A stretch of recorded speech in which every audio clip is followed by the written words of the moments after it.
Hi guys, for today's video magluluto tayo ng potato marble. Sa mainit na kawali maglagay tayo ng butter. Maglagay din tayo ng oil para hindi masunog ang butter. At mag-isa na tayo ng minced garlic. 5 piraso nga pala yun, guys.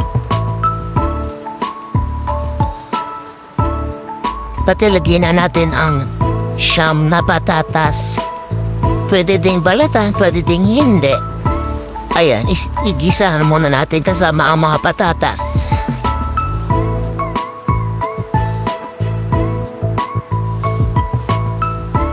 At maglagay tayo ng konting oyster sauce. At haluin muli.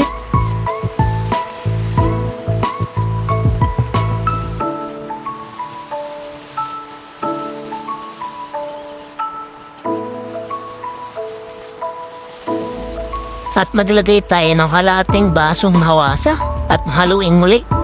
Yan guys, haluin mabuti.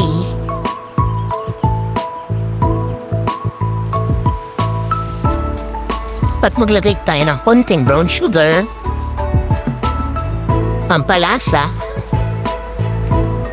at maglagay din tayo ng konting paminta din. Ayan, at haluin muli at takpan ng 5 minutes. After 5 minutes, haluin muli.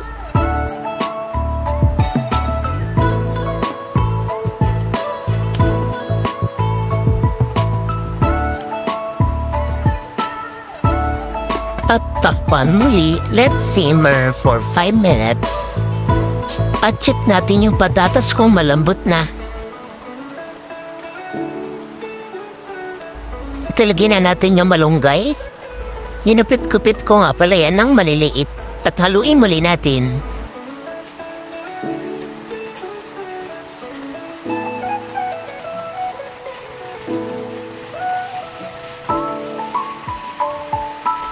At takpan muli for 5 minutes.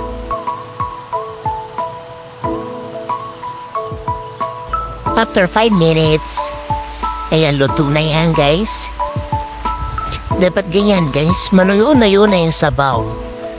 Pag ganyan na itsura niya guys, ready for serving na siya, pwede na siyang kainin.